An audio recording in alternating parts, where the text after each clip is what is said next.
I work in the emergency department, so I see crazy stuff all the time. I see people die all the time, and I also hear the crazy experiences of people coming back from death, and just fascinated by all the different chemicals like DMT that they theorized might be a mechanism surrounding the time of death or seizures or dreams. Like it was a recurring thing that I was stumbling across. And so basically, I just wanted to rule out the possibility of something higher. If there was some profound spiritual experience that I could have in real life, this seemed to be it. Like this was my best chance at encountering something like that. You're telling me I could talk to aliens? Let's get him in here. Let's have a meeting. You're telling me I can talk to God? Call him up. You're telling me I can experience death on this shit? Fine, let's do it. Like I just wanted to do something. And once I learned that, like, there is something to this. Like if you keep pulling on that thread, you can unravel the whole universe. Then I just started tugging as hard as I could. What up, Jake? What's going on, man? Good to finally talk to you. Yeah, for sure, man. I feel like I just came across your content and I realized that I'm one of the first people to probably do so because you've only put out like a few videos and you just kind of got started. So Yeah, dude. Yeah, only been really like 2 months. Like I'm just barely dipping my toes into this whole like YouTube video making process. So yeah, I'm pretty. I guess, yeah, undiscovered, unknown. No one knows who the fuck I am. That's kind of the vibes that I'm putting out right for now. now, yeah, for now, man. Well, I have a really good feeling about, where it's headed just off of what I've seen already. And like, that's one of the first things that comes to my mind. Like when I saw your content, I was like, how is he so good already? Like you say it like you're dipping your toes, but dude, your stuff is like already just like fully formed. And I'm like I wondering, I I'm like, appreciate that a lot, man. I yeah, really appreciate that because I look back at my stuff and I cringe so hard. Like it's every video I make, I'm just like, oh, that's garbage. Like it's so bad compared to the vision that I have in my head of where yeah. I want to take this. Like the way that I conceptualize this right now is like I don't want to be a YouTuber, but I want to be like a psychedelic filmmaker or just like Mm, exploring different thought. It doesn't even necessarily need to be in the psychedelic realm, but just exploring these different ideas and concepts that I have kind of discovered through psychedelics, and making just videos that get people thinking and asking questions that like I can't stop asking. I don't know, that's what I like to do. no, that's dope. Yeah, I'm very much like in alignment with that. And the good thing about this psychedelic world is it's not really that narrow of a subject, just because it's like so interconnected with everything and like even existence as a whole. You know what I mean? It's like Oh it's my word, yeah. all tied together with all these ideas. And for me, like the junction of like psychedelic stuff and music is where I feel very strongly like gravitated towards. And there's just so many different like rabbit holes and like sub rabbit holes and like so many different things, like everyone knows who Terence McKenna is, and he started off like talking mostly about mushrooms and the voice and the elves and all that stuff. But I remember hearing that he got kind of bored with that after a while, like, when he started. And then he started to introduce other things that he was interested in, like hermeticism and alchemy. And believe it or not, all those things are still intimately like tied with the psychedelic realm, especially like mushrooms in particular. So it's like there is so much you can always expand on, and it's not limited to just like tripping and Right. only So that. along that train of thought actually was something that I wanted to ask you in this conversation anyways. I was just recently listening to one of Terence McKenna's lectures or videos or whatever, and he was talking about this ability that he discovered, right? So he would take high doses of psilocybin and typically like he would do the hero's journey kind of parameters with it, and then he was able to conjure up the spirit of the mushroom, more or less. But the interesting thing that I haven't explored yet is he was able to kind of command it and like transmute, almost like an alchemy type thing, where he said that he would command the mushrooms to be MDMA, be LSD, and then his experience would transform into something more similar to those substances. And that blew my mind. I've experienced things like that, but never like I was, I had the reins of it. I was just at the mercy of the trip. So I don't know if you've ever explored that concept of trying to have like a more active role in guiding the trip or some sort of communication in that way. Yeah, that's super interesting. I think Terrence, one, I know exactly what you're talking about, and one of the other things he described in like commanding the mushroom was kind of getting it to show him different artistic motifs, because he was an art historian, when he was going to school. That's what he was studying, I should say. And so he was familiar, and he had like internalized all of these like different artistic styles, like Art Deco. And he would tell the mushroom like, show me Art Deco, and then boom, floods of images that were like perfectly catered to that style. And it's kind of like what we're doing with like Midjourney and Dolly and stuff like that now. It's like you can give it a prompt, and then it can like do it better than any human can. And so I feel like that particular story that he's talking about, I feel like might pertain to him in a special way, because it's almost like he was treating these other psychedelics as like their own aesthetics. You know what I mean? It's like MDMA has like a certain visual space, and like LSD, some people call it a little more like digital, I guess, than mushrooms versus like earthy. Fair assessment. Yeah. Yeah, so there's stuff like that, and I feel like maybe he was tuned into those aesthetic differences, in that the mushroom was like a type of facilitator, for him to be able to like explore those different realms. But it's still mind blowing. I'm just saying, like, it seems like a very particular thing to him. I've personally never experienced like doing that in particular, but I have done the stuff like involving the voice of the mushroom, where I kind of ask it questions and I get answers, and that's happened pretty regularly. And there's also these weird times where it feels like the mushroom is sending me messages beyond the trip itself, where it's like a weird synchronicity will happen when I'm just talking to somebody, and it's not like I'm tripping or anything in particular. But I guess, yeah, to answer your question though, like the voice thing is where I have my experiences in. And I've had one recently, I've had one like years ago. It's only really happened twice, and it's not something I do every time that I trip. Like the first time I approached the mushroom wanting to like connect with my ancestors.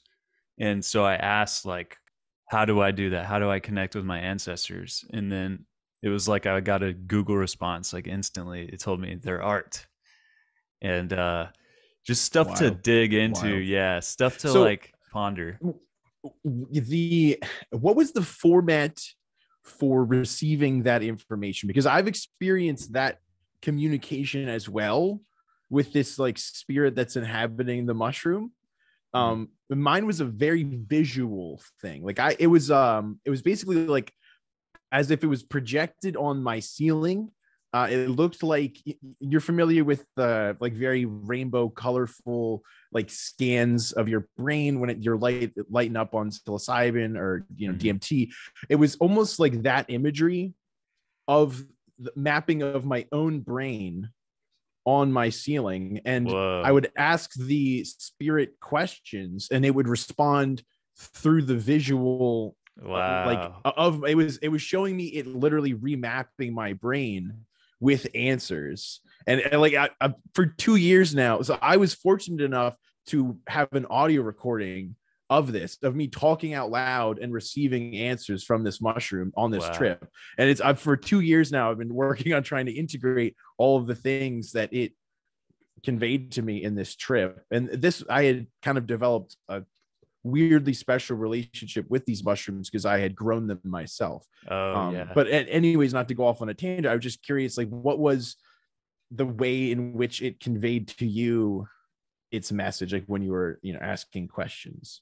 Yeah, it was definitely a voice. It was definitely audio based. And I would say it's almost the same exact sensation as when you have a thought of your own in your head, like your internal dialogue.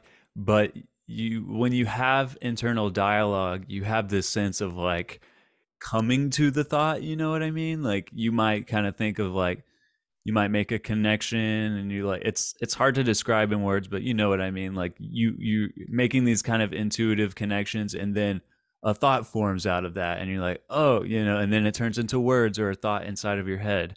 Whereas with the mushroom, it felt like I was hearing it, but I didn't have that same sense of like, this is a thought that I'm coming to. It's just like I'm hearing it, even though it's in the same Interesting. way that you hear your own voice in your head.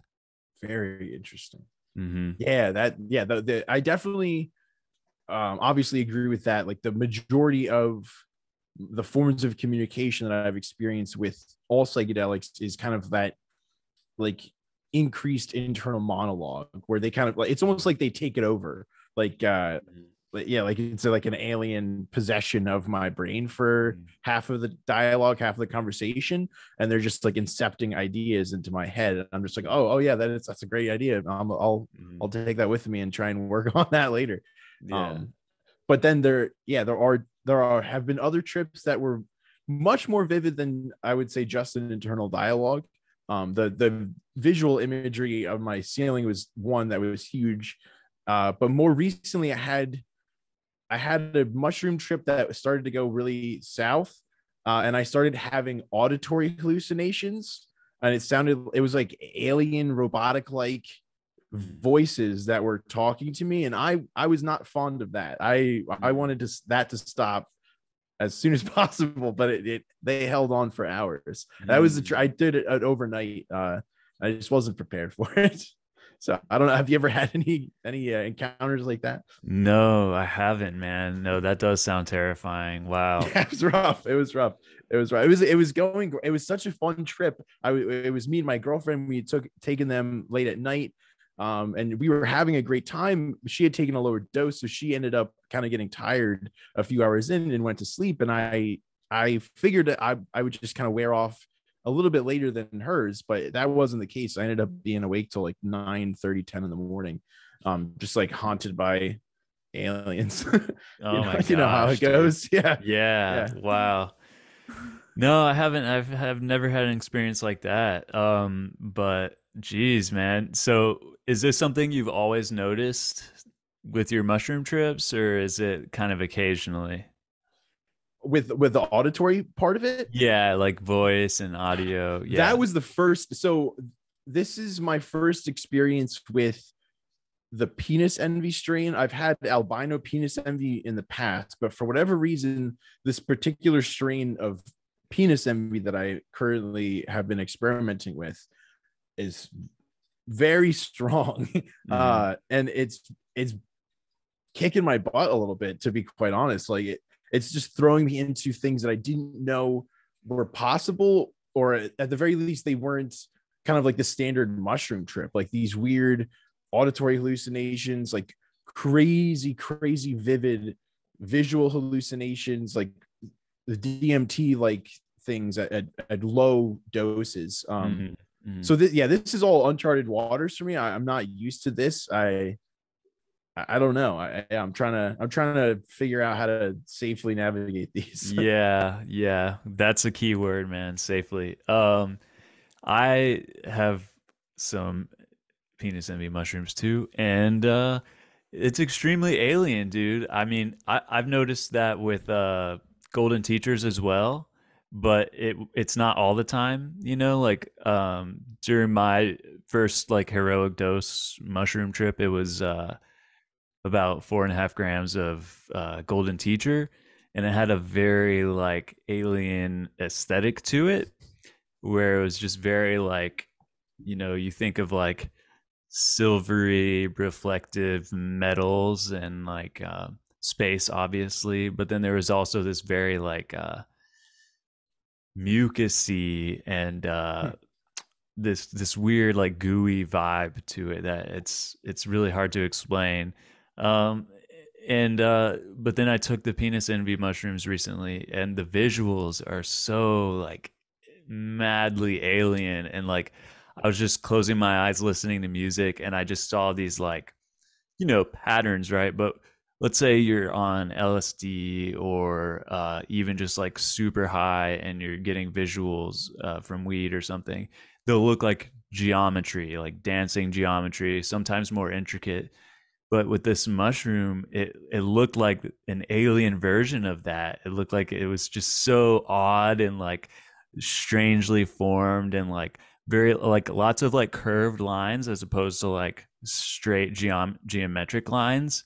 And then I was listening to the music and it would be this like blobby like alien looking visual, and then all of a sudden it would just go like vroom, and it would just like rotate, and it was just, it gives you like such a crazy feeling when you see that. Yeah, it's just so. Alien is really one of the few words that does it any justice. It's just so foreign. It's so strange. But Mm-hmm. and then the weird part is when it starts to feel familiar at the same time. And then Mm-hmm. I don't know what to make of any of that. Yeah, but I will say, like, my at this point, probably my favorite would be the Golden Teacher strain, just because that's my most experienced, and they've treated me kindly mostly, and it's just, yeah, they're so less potent. I was trying a little bit of research trying to understand like the psilocybin content actually Right. in these mushrooms, and it's like 3 to 4 times as strong from what I gathered. It's kind of like Really? the general consensus, but versus penis envy, like there's a saying in this psychedelic mushroom cultivation that a cube is a cube, you know, psilocybe Right. cubensis, all of them are the same. A cube is a cube except for penis envy. Right. And I'm learning that quickly, that it's just, it's Right. like it's almost like a different category. It's like a hybrid between magic mushrooms and almost an LSD type feeling. Yeah. Somewhere in the middle there. It's definitely interesting, but I'm Yeah. enjoying the microdosing aspect of it. That's been going well. Nice. Yeah. Nice. Yeah. I would say penis envy is like the rapper weed of mushrooms. It's just like Certainly. stronger than it needs to be. Yeah. Oh yeah. No, they're a little brutal sometimes, but that's Yeah. usually what I need, even though it's Mm-hmm. uncomfortable in the moment. Like Mm-hmm. the best experiences that I get are from the ones that really kick me down and make me re-examine things from a difficult perspective. Totally. And it's good. Like, if you're a regular tripper or, you know, you just hear about this enough, then you know that that's possible. It's still something you don't like eagerly want, but it's better that you are at least somewhat prepared for difficult times like that, as opposed to like someone who's trying for the first time and they have no idea what, they've never heard the term ego dissolution or heard anything, and then they have all this terrifying stuff happening. So What do you think is the best way to lead someone up to an ego death? Because that concept is so hard. If you've never experienced it, then it's really impossible for you to really to relate to that experience on any level. So how do you bridge that gap for people? Because for me personally, I jump in head first and I don't care, and I don't even really consider consequences with this stuff. But I know that that's not normal for most people, and they're very put off by this concept that you can, like, you know, forget your name for a while and think you're mhm. dying.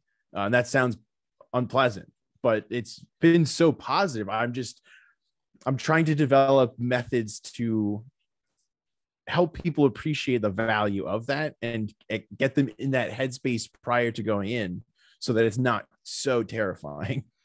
Yeah, I think the first thing you can do is just to let them know that it's possible and just say like, this can happen and it can take this or that form, and you know, to tell them not to resist that, you know, because like it starts to get scarier the more and the more you try to hold on, especially if you don't know what it is. You know, like I think about my first ego death experience, and, you know, it can feel like you are really dying. And if you don't know that that's coming, then you believe it. And even in the case where you do know it's coming, you might have some short-term memory loss, so you forget that you're on a drug, and then that this is just a result of, you know, something that you ingested. So I Yeah. mean, it's a difficult thing to prepare someone for. Like you said, there's nothing that even like can acclimate that or acclimate yourself to that before you do it. But there are other things in life where you do kind of lose your ego, like, but it's just way less extreme and you're not as conscious for it, like when you go to sleep, or you know, or like at a concert in a positive sense where you like become part of the crowd, or I Mhm. don't know, man. Yeah, not, to me that's kind of a different category, but I'm just trying to like kind of get at something that might be like a lightened version of that experience, that maybe it could help you compare that to for somebody.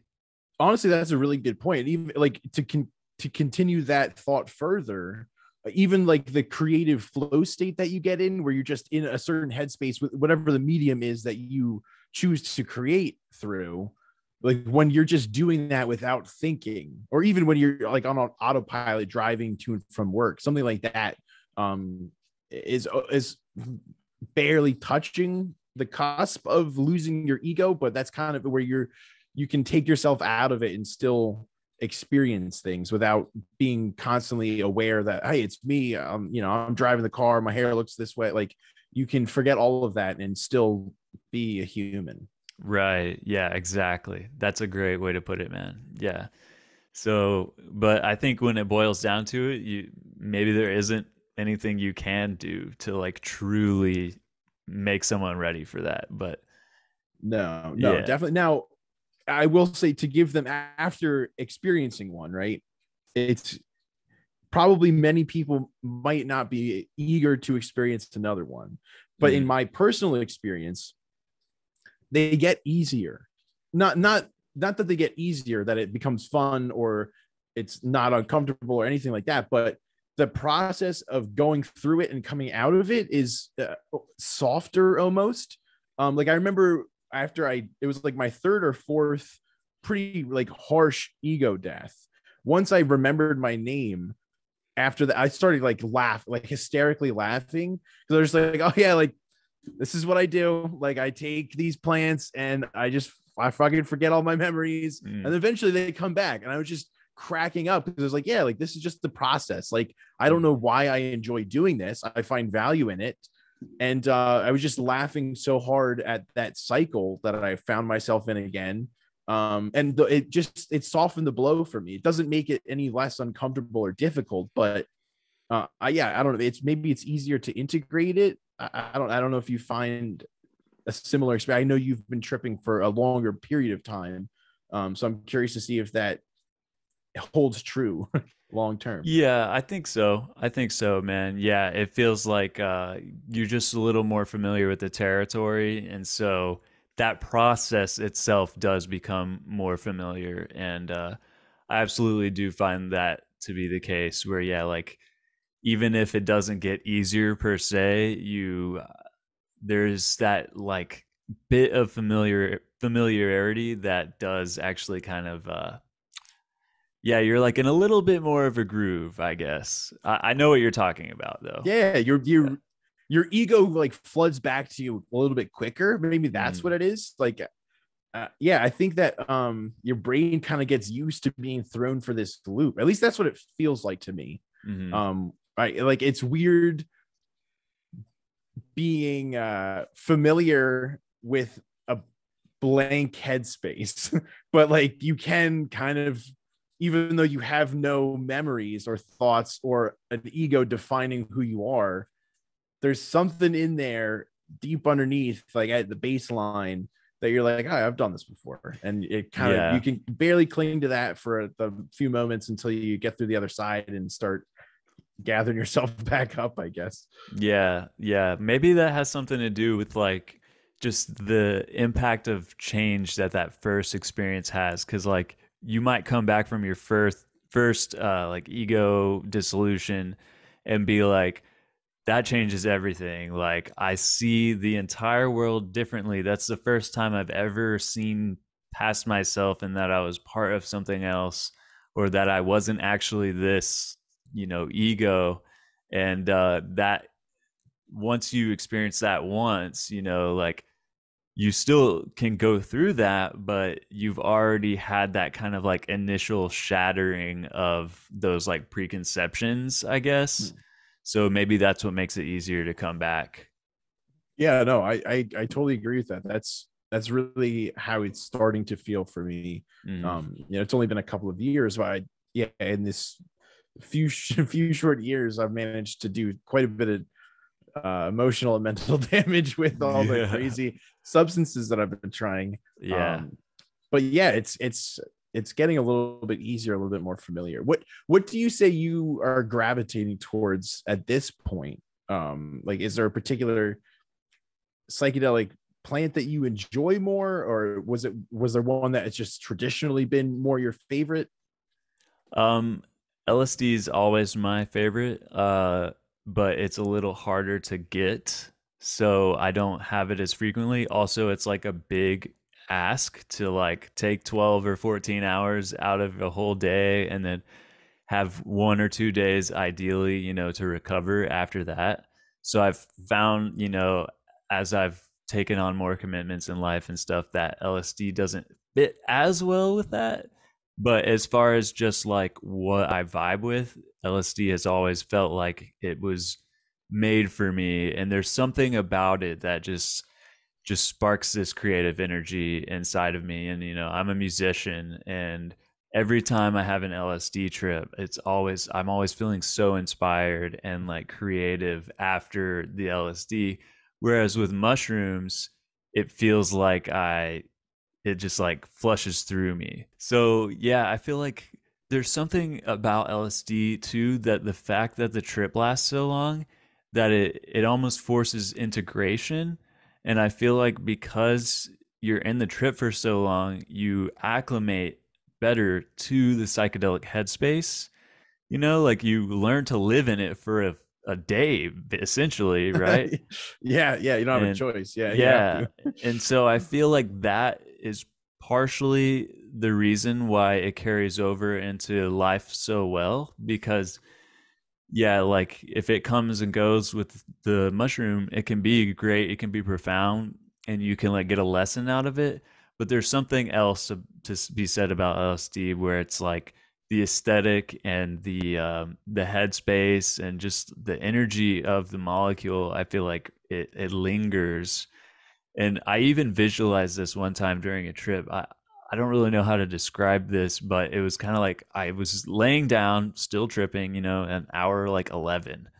And I could see my visuals, like they were starting to get more faint, but I could still see them.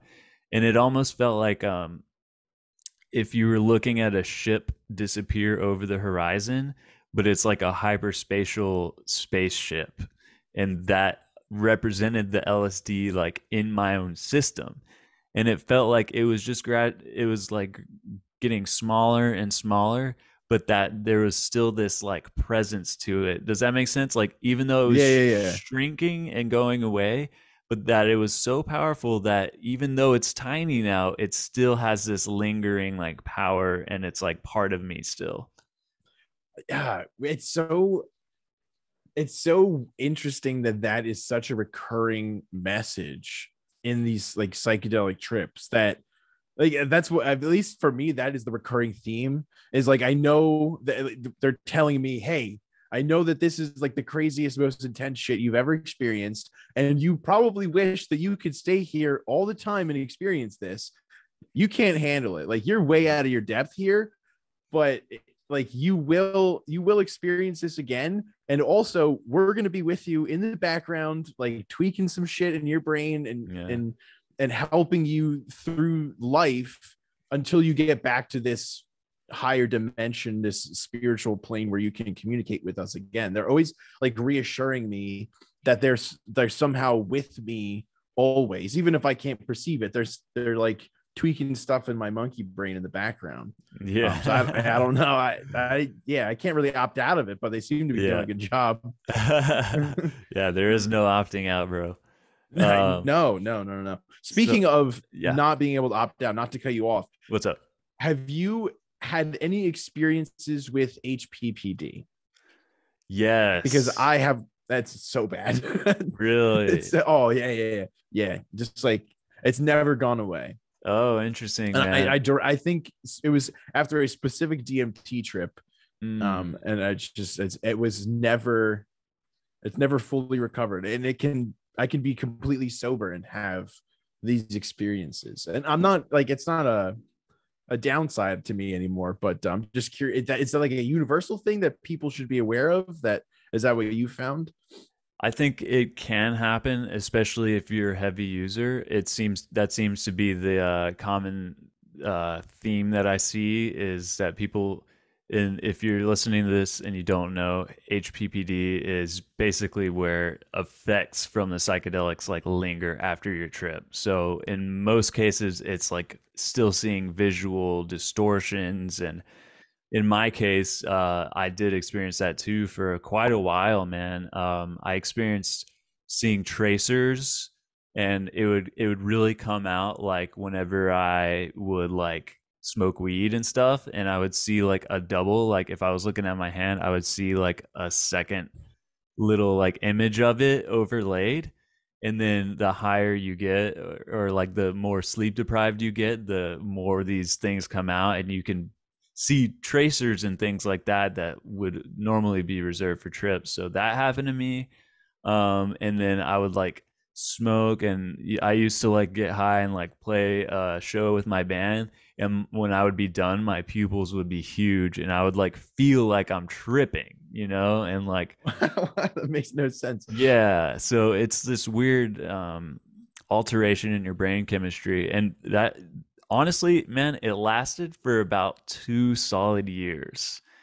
And what it took was just slowing down a little bit, man. I mean, I'm not telling you to do that, but for as far as the HPPD goes, it took me just like kind of stepping away a little bit more. I still tripped like, a few times a year, but like I think that you know, I don't know what the magic formula is for like how much you need a trip to, avoid that. Um, but that was my experience, and it lasted for about 2 years, and then it finally kind of subsided, and now things are back to how they were before. So thank God, because yeah, that was crazy. Right. So hopefully Interesting. with Yeah, you, no. man, it returns back to normal. But even though you get kind of used to it, right? Yeah, it's just kind of like a thing that happens to me, and it's almost like a free trip. So I can't I've had like some pretty crazy experiences where like there was a period of time where I stopped everything, stopped smoking, stopped any substances for a couple of months, and the first time that I smoked again, I took like 2 hits. We were staying in a hotel. We just moved to Texas actually, Mm. and I was outside in the parking lot. I took 2 hits and I didn't feel anything. I was like, all right, like I'm just gonna go really slow. It's been a long time since I smoked weed. By the time I walked in through the lobby and got back up to the hotel room, I was having a full ego death and didn't Oh know my my own God. name anymore. Oh my God, dude. Like Yeah. in a strange state. Like I got back to the room and my girlfriend was like, oh, like our food's almost here. I was like, I don't know what you're talking about. Like, I don't know where Jeez. I am right now. It took me like probably 45 minutes to an hour to come. I had like DMT visuals and yeah, just Wow. like two tiny baby hits. And it was like half CBD. Like I was like really milking it. Like, and Wow. yeah, that threw me through a loop for sure. And stuff, nothing, it hasn't been that intense. And I've really cut back on in a lot of ways with psychedelics and moderation, so nothing like that anymore. But no, it's definitely it was pretty crazy for a while there. So what do um you see? You said you're still kind of experiencing it. Like how is that manifesting right now? so there's one phenomenon that has happened a few times where I will be talking to my girlfriend and all of a sudden, like rainbow lights and fractals will shoot out of her eyes and mouth. Oh my God. You know, so it's hard to carry on a Yeah. conversation like that. It sounds So nice I though, in a just tell way, them like, right? oh, it's beautiful, it's so Yeah. cool. Yeah. But I'm just like, hey, like, babe, I need a minute. Like, I'm not fully with us right now. Oh And it's like man. relatively fleeting, but that's Yeah. one solid example where, yeah, that's not something that you can ignore. Like, you just have to kind of take it in for a minute, and hopefully it goes away. But Yeah. definitely I've had like weird stuff. Like, I remember one time I was sober, hadn't smoked Hold on one nothing. second, man. I think we're about to get Oh, cut oh off. yeah, we got less than a minute. Save what you were gonna say about that story, and I'm gonna end this, and then I guess just I'll start a new one, and then you can hit the same link and hop back in. All right, cool. All right. So yeah, what was your story? All right, so yeah, so I was taking. First of all, I don't know why, but I always have a lot of weird shit happen to me in the shower. A lot of psychedelic stuff's going on in there. So I was taking a shower, super sober, hadn't smoked nothing, and I remember looking up, and there was like paint chipping in the corner, the one corner of the ceiling. Super classy bathroom, and I remember looking at it, and then all of a sudden the spot in the ceiling where there was no paint started moving. It like started traveling all around the ceiling, and then started just like wiggling for a little bit once it noticed that I saw it. And then it like zoomed right back to where it was in the ceiling and stopped. And that, for like a couple seconds, like that happened. So yeah, just a lot of very odd things that, to me, for whatever reason, felt like an acid like visual. That it's just felt like LSD type shenanigans. But yeah, so just weird things seemingly happened to me that have all were kind of stemming from this big DMT trip that I took, and it just feels like I kind of cracked open some portal to the DMT realm, and things occasionally fly in, and I'm just confronted with them, and I'm like, oh yeah, that's right, like I did leave that window open, and there's a draft in here, and then eventually they get blown out again. I think that might be the best way to look at it, man. I mean, it's probably too early, like in human history, for us to know scientifically what's going on there. But like, my intuition is similar, that it's like you open the door, and in a way, you can never completely shut that door, or at least for now, it's like still kind of the portal slowly kind of closes until you revisit again, right? And Right. I like how you said it, like it could be like a draft coming in. But stuff like that can be extremely disorienting, like you're sitting there sober, living your life, and then you're like a cat chasing a laser on your bathroom ceiling. Oh yeah, no, it's especially because you start to get worried that it will happen at work or with someone important or family or a number of horrible scenarios where it's really inconvenient to start having a psychedelic trip. Yeah. It's almost like you're dosing yourself at that Yeah. point. So yeah, you definitely just are a little bit more cautious. Like, obviously you confide in, at least I confided in close friends and family. Right. So they knew if I started to get a little weird, it might be that reason. Right. But yeah, I think at least if you're crazy enough, it starts to just be normal. It starts to become a part of how you live your life. Because if what we are intuitively thinking about these things is correct, then these experiences are natural. Like it is the most fundamental kind of foundational part of existence. So I feel like that is the more correct way of seeing the world. That's the more natural order of things. And just because our culture has forgotten about that, I would rather kind of be the pioneer, heading back towards the more natural state of things. I could see that. Yeah. Like if, because, Aldous Huxley described reality as being like this faucet that is like normally constricted, which makes sense because like you know, the more stuff like that happens to you, the less likely you were going to be able to survive in a prehistoric environment, right?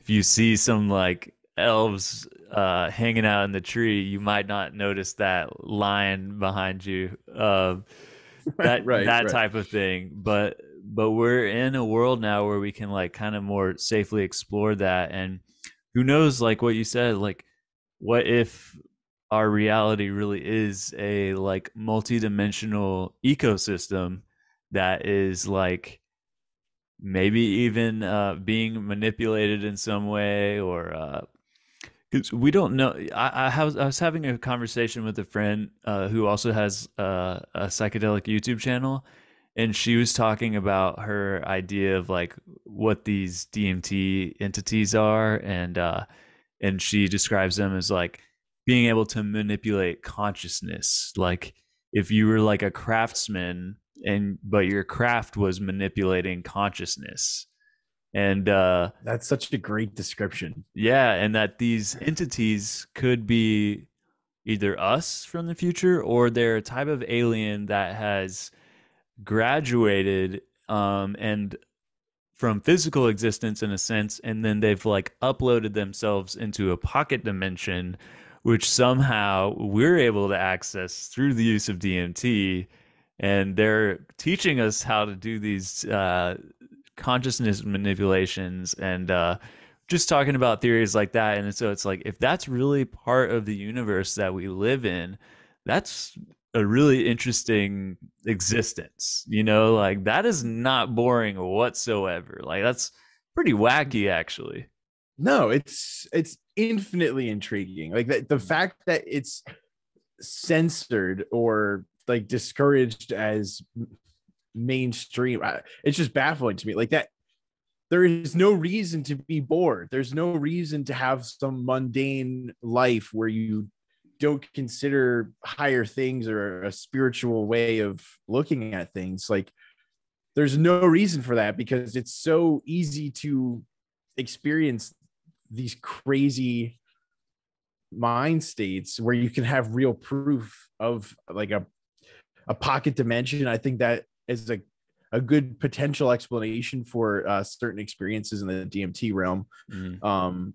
Just where it does seem like they're kind of just like slipping in between something that's already existing here. Like when they kind of come out of a portal and start entering your room and seemingly manipulating the physical around you, or manipulating your own internal mind. It does feel like they're coming from somewhere that exists in this same plane that we exist in. You just couldn't access it before. Mm-hmm. Yeah, it's so trippy, man. Yeah, It's very, very mind-blowing. it's the definition of trippy. Yeah, for real. Definitely.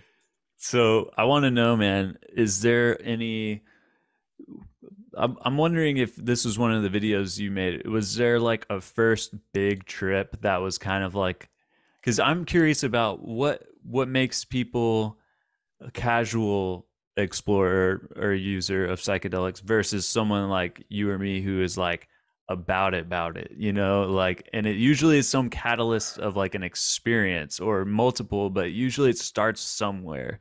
So like, what is that for you? So I think that it was probably less the fact, less a psychedelic encounter where I was like, oh, I need more of that. And more so just an overwhelming desire or need to rule it out. So like I came from a background heavily religious. By all means, it was basically like a Christian cult like environment. It's very restrictive. And so I came from an environment where the only option that I had was to worship the Christian God, and anything outside of that box wasn't really accepted.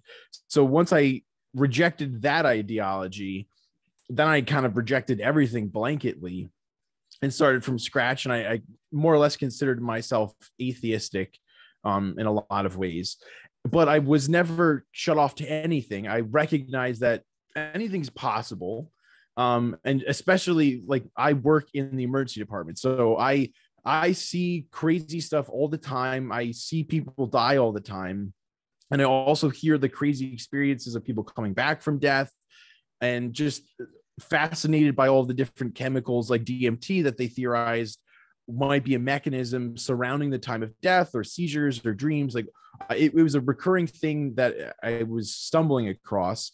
And so basically, I just wanted to rule out the possibility of something higher. If there was some profound spiritual experience that I could have in real life, this seemed to be it. Like this was my best chance at encountering something like that. So I just wanted to give it as thorough and diligent an effort as I could. And I felt like the best way to do that was to just like consume all the drugs as much as possible. And obviously, like, you know, do it safely. But once you research that these substances are more or less safe, and that in many ways it's very hard to overdose on them, and that overdosing on them is very rarely leading to physical harm or death. It's more so emotional at worst. Once I kind of ruled out the possibility that I could do physical damage to myself with them, then in my medical point of view, then what's the point in holding yourself back? Like, just fucking do all the drugs. Like, I'm not going to die, so I could do all this crazy stuff in my own bedroom by myself, and there's no real risk. The only risk is that I find out that there is a higher spiritual realm, and you know, that's what I fucking found out. So I think that was like the overarching drive that I had, to do these things and to really, really push every limit that I can conceivably find. Was I felt like I didn't need to hold back because they were relatively safe, at least from my perspective. And I was just seeking out whatever real world experiences I could have. I work in the emergency department, so I see crazy stuff all the time. I see people die all the time.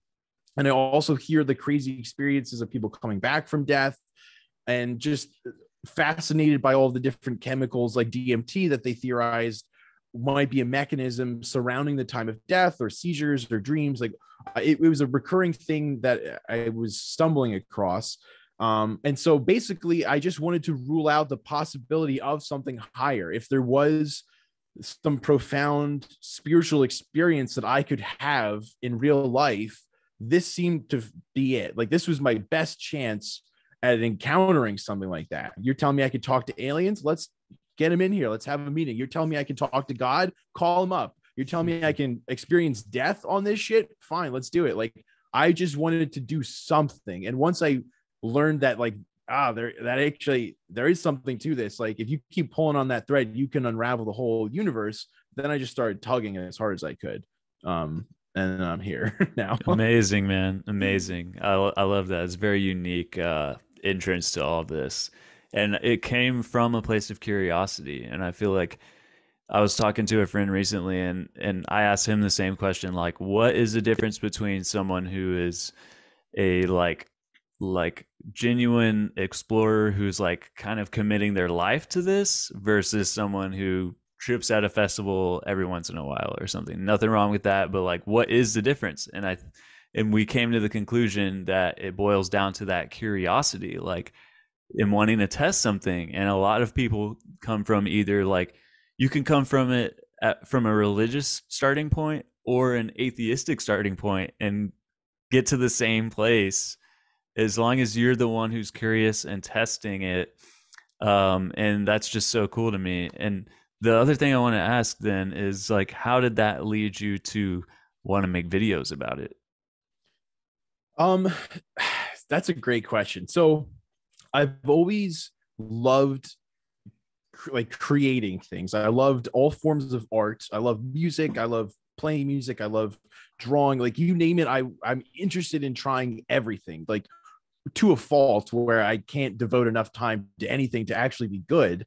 But I'm just so interested in everything all the time, specifically in the creative realm. So I've always loved storytelling, and I particularly fell in love with talking about my psychedelic experiences. And for the last few years, it really became the only thing that I started talking about, because Mm, it was the most profound thing that ever happened to me. And that's I coming from a understand. place like I used to work in trauma centers. Like every time I would go to a party and people found out that you work in the ER, everyone wants to know the crazy stories of working in the ER. So for years and years and years, I was always like wowing people with these stories of gunshot wounds and hostage situations and blah, blah, blah. And now I don't give a shit about that stuff anymore. Like, that is so boring to me. I couldn't care less about talking about it. All I want to talk about is fungus. Like, that's way more interesting to me, is talking about my experiences eating plants in my bedroom. So once I learned that that was probably going to be a major focus in my life, and that was probably going to be a more beneficial way for me to help other people, way more beneficial than helping them through emergency medicine, that's when I was just kind of thinking, how could I do this in a creative way that does it justice? And that's when I just started really ripping into understanding filmmaking and editing and the whole process that goes into storytelling in a visual way, because so much of a psychedelic experience is purely visual. I feel like it's very hard to just simply talk about these things. You need to show it, and unfortunately, like that's not an easy task either. Like there's a whole barrier to learning this medium as well. But I feel like this is probably my best shot at helping people to understand the psychedelic realm from an entertaining perspective. And I recognize that most people aren't going to, even the people who are interested and will eventually take psychedelics, are probably not going to do crazy amounts of it like you or I are willing to do. So at the very least, we should be documenting it. If I'm going to put my body and my mind on the line for this stuff, like I want to do it for science, I guess, so to speak. So that's kind of the path that led me to attempting to make YouTube videos and to establish some sort of community where we can just talk about this stuff. Like I was so excited to come on this podcast and talk to you, because that's what this is all about. It's just about, like, there is no really established science with this. It's just fucking stoners in bedrooms across America on Zoom calls trying to like talk about the crazy shit that's happening to them. And hopefully, like a few years from now, we'll have a more rigorous scientific method for doing this stuff. But right now, this is all we got. So I'm excited to be here, and I want to kind of help pave the way to do this shit. Yeah, 100%, man. I mean, it's something that's been with humanity for almost the entire time. So imagine how baffling an experience like this must have been for our ancient ancestors. Like, not even in the Roman times. I'm talking about like millions of years ago when we were still apes. Like, imagine what that must. It's like it's already baffling enough to us, and we have like sci-fi and art and stuff we can I like can Google it. Yeah. right, right.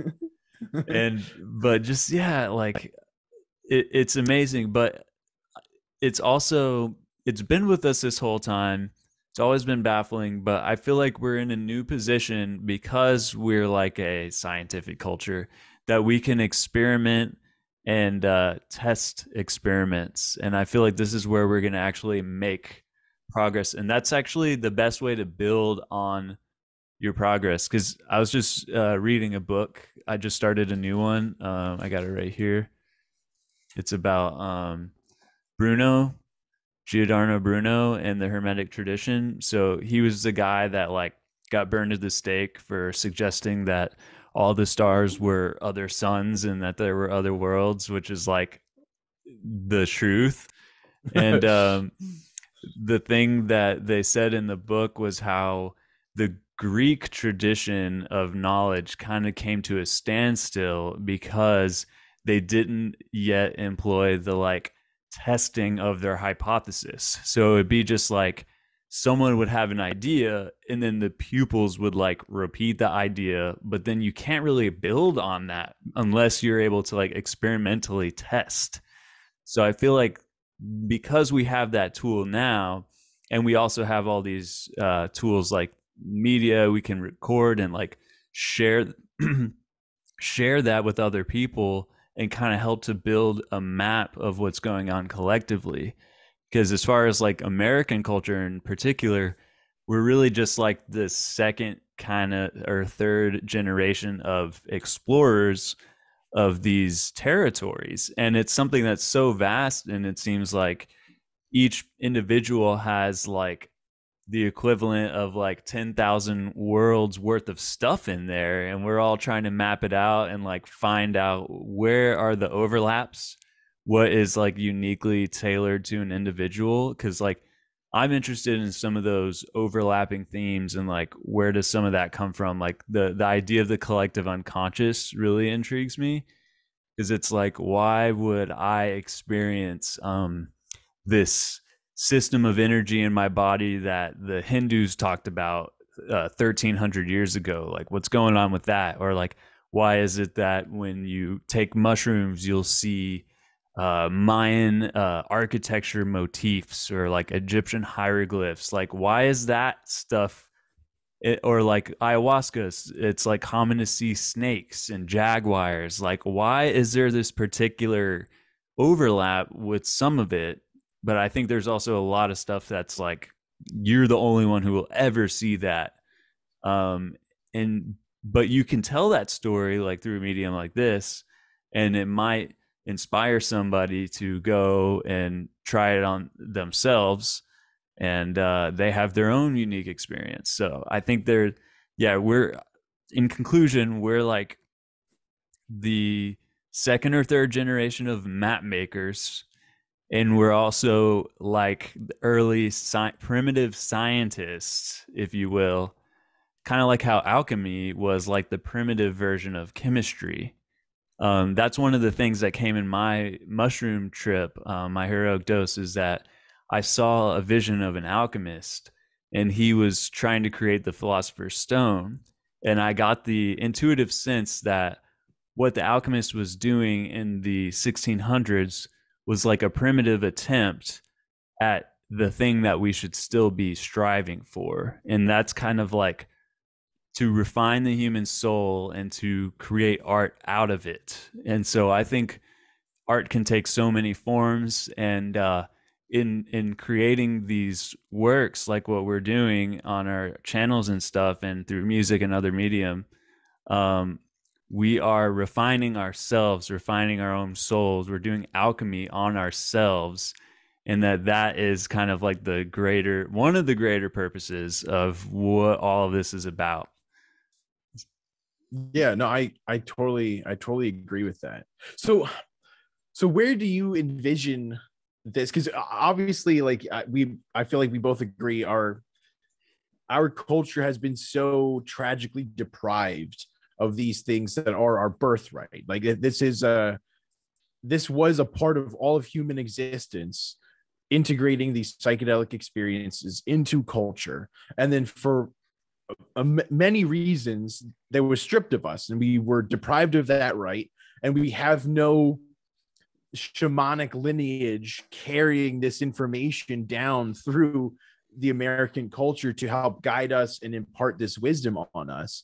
So if we are, the first, second, third generation of these people to embark on this and kind of script this out for future generations of Americans, or whatever world power inhabits this land in the next few decades, where do you envision this going?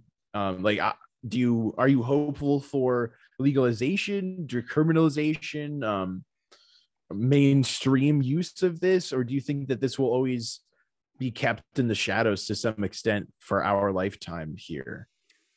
Yeah, well, I think that things are changing in a positive way, in that although there's going to be some downsides to like outright legalization and even becoming mainstream, that's a price I'm willing to pay for like people to be able to access this who were not going to otherwise. There's so many people who, like, if you take weed for example, they'll, as soon as it's legal, you bet they're going to smoke, but they're just like, they don't want to touch it because it's illegal right now, right? So Daddy said no. yeah, right. So I think there's going to be a huge benefit from that. And from what I've learned watching kind of the history of the 60s and the thoughts of some of the initial pioneers like Albert Hoffman and Ralph Metzner and people like that, the consensus seems to be that we need a proper container for it in our society. And yeah, like you said, we don't have shamans. And that could be okay though, because we could find something that maybe works for what we need in our particular culture. And we can surely learn from the shamanic lineages that exist, you know, that are at least a few hundred years old.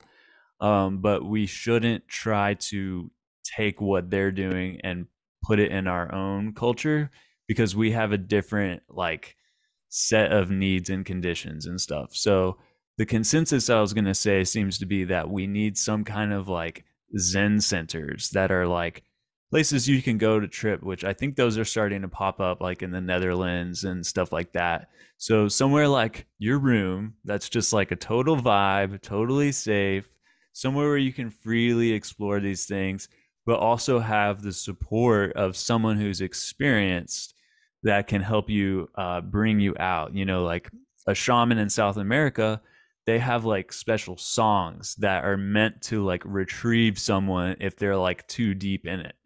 Um, but with that said, I think that individual use should be preserved, in that this medical and therapeutic model should not be the only way you can do it. And I think that for some weirdo to go explore the fifth dimension is your birthright. You know, like we still need to be able to do that, but we need to have access to the information that will ensure its success. And so, you know, that's like set and setting, all that good stuff. So I see it as like a multiplicity. I see it as like we need to have, I think as far as the mainstream thing goes, we need like some kind of trip centers, you know, with therapy as an option, you know, because it seems like that really does work.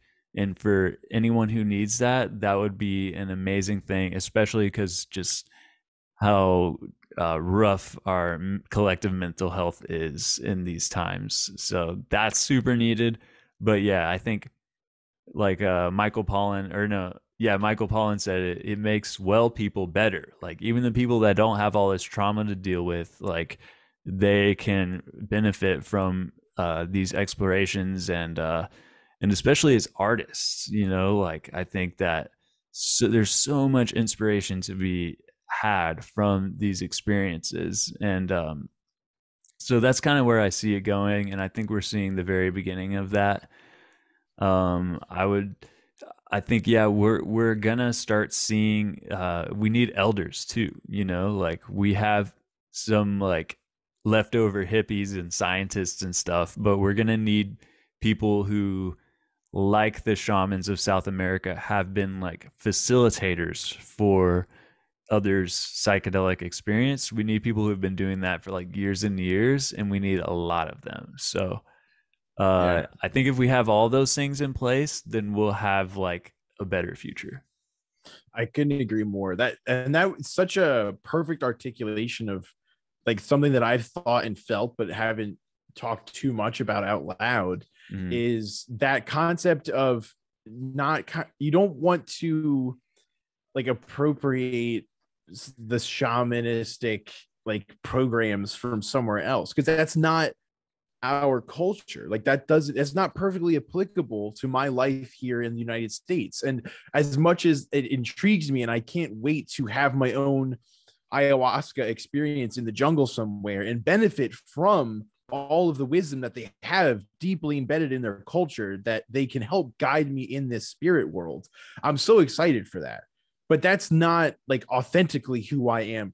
Like that, I feel like that will not be a perfect integration in my life. Not that I can't benefit from it, but I feel like if we had something like that, or when we develop something like that, birthed from our own culture, from our own elders in society, it will be much more impactful, much more yeah, like way more life changing than it might be when you are kind of riding on the shoulders of someone else's culture.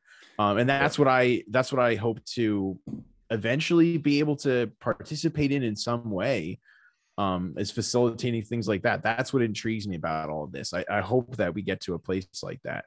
That'd be so cool. For sure, for sure. And in a way, you kind of can't blame people for wanting to reach to the nearest thing they see. It's like, because we don't have anything. It's hard. It's much harder to create a culture than it is to go and find something that like looks nice and that seems to be working for someone else. You know what I mean? Like, we don't have a shamanic function in our society, so it makes sense that people would want to like grab the nearest thing they see and like Yeah. want to appropriate that. But like, that's kind of like a knee-jerk reaction in a way, and what we should be doing should be a lot more like measured and thought out. And like you said, like, if we can do something that is our own, we'll probably benefit a lot more from it anyway.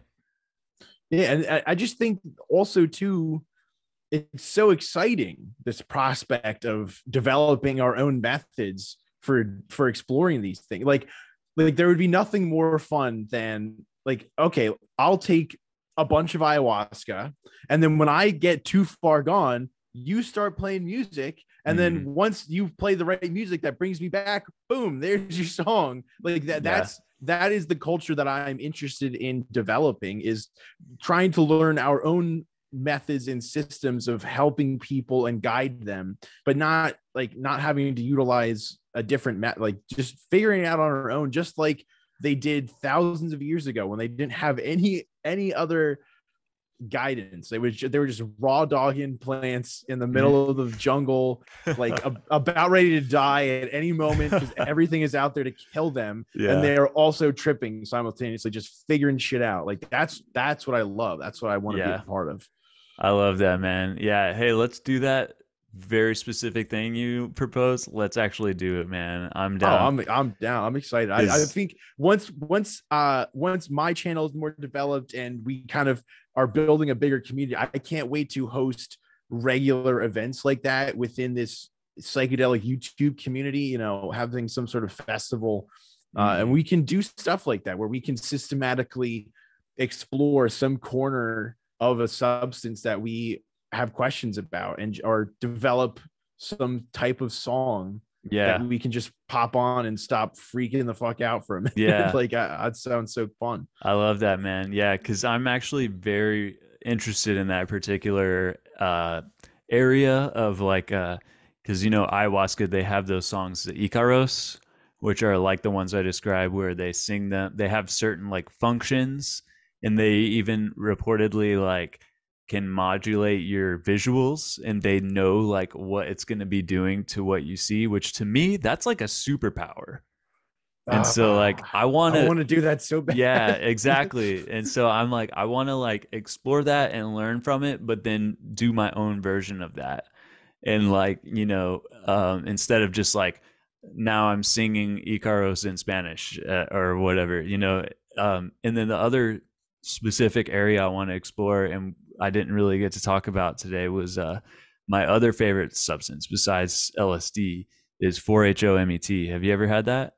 No, I haven't really. I'm not familiar with it at all. Oh, dude, it's cool. It's really cool. Really? Yeah, it's kind of known as being like a more recreational psychedelic because of the type of headspace that you get in. It's like way less head fucky, you could say. Interesting. What is it like? Is it derived from something, or yeah, it's derived from a psilocybin. It's basically like, you know, there's like the main chain thing of the molecule, and then the tail. They replace the main molecule with something else, and so other than that, it's the psilocybin molecule. So it's like a synthetic psilocybin almost. Okay, okay, gotcha. Exactly. Very interesting. But like with a substitution, and that one substitution changes the whole headspace, and not only is it less of a head fuck and that type of thing, it's extremely visual. It's like super visual. So to me, that's like all the fun parts, right? Right. Yeah, that's what you're seeking. Right. And to me, as a creative person, I see that psychedelic as having the most potential to influence the arts, because it's like less of a chance of it like derailing you psychologically, and more of a chance of you getting like some insanely like beautiful thing that you see. Like I have a trip report of my two experiences of 4-HOMT on my channel. So if you want to I'll like go check hear them those out for sure. stories, Yeah. yeah, Yeah, that's awesome. that's my other Is it favorite. similar duration? Like Mm. similar is psilocybin mushrooms like the closest kind of description of that trip, more or less? As far as the duration goes, yeah, but as far as like how it looks, it to me is different. Some people say it does remind them of mushrooms visually, but for me, it's like its own thing. Really separate Um, from LSD or anything else. Totally mhm. Yeah, interesting. That's yeah, so cool.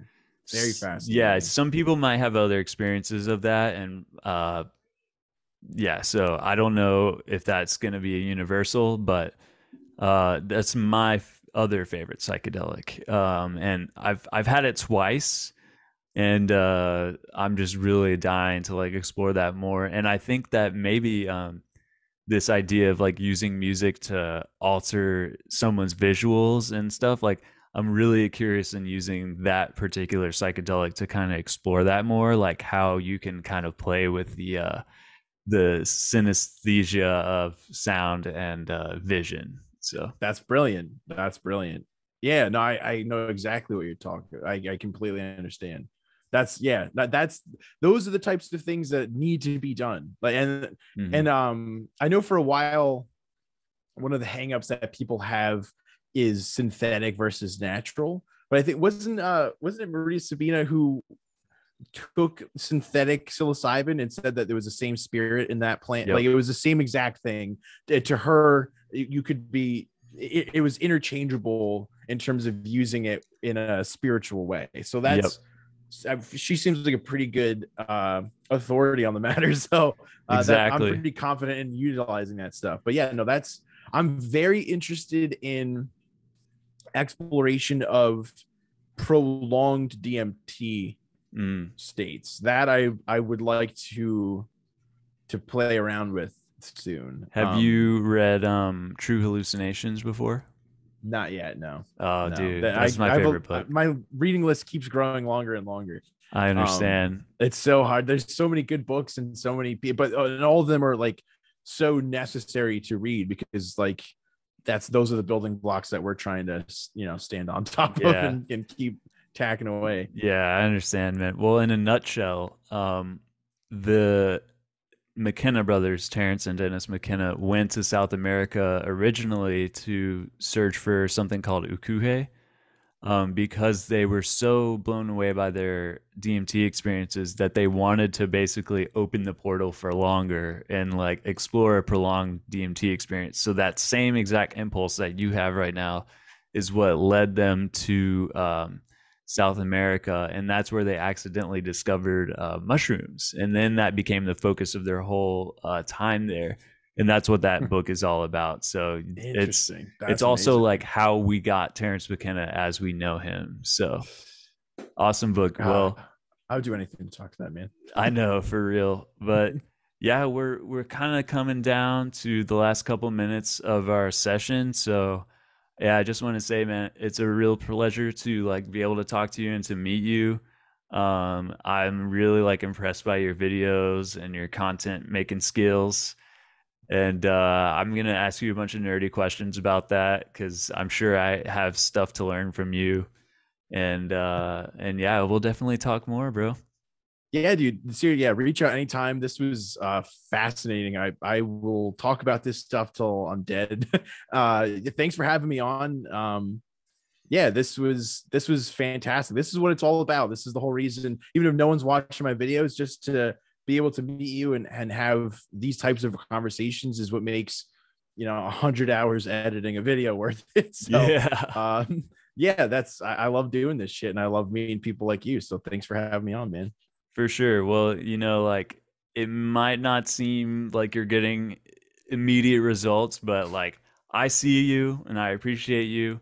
And like, I genuinely believe that if you just keep going, that you won't have any problems, like as far as your channel goes. Let's just say I that. appreciate it. I mean, I'm doing it. If even if no one's watching, I don't care. I'm still making them. So I Yeah. like them. So that's why I'm That's doing how it. I feel too, man. Yeah, even when you feel like, who's watching this, you never know. Like it could be 200 views on a video, but for one of those people, it could be like a huge thing for them. So it's like just keep that one person, minimum, one person that you could affect positively, then your job's done. Yeah, yeah. I feel the same exact way. I agree. So, anyway, man, well, I hope you have a good night and yeah, we'll talk soon. Thank you, man. I appreciate it. See you, dude. All right, peace.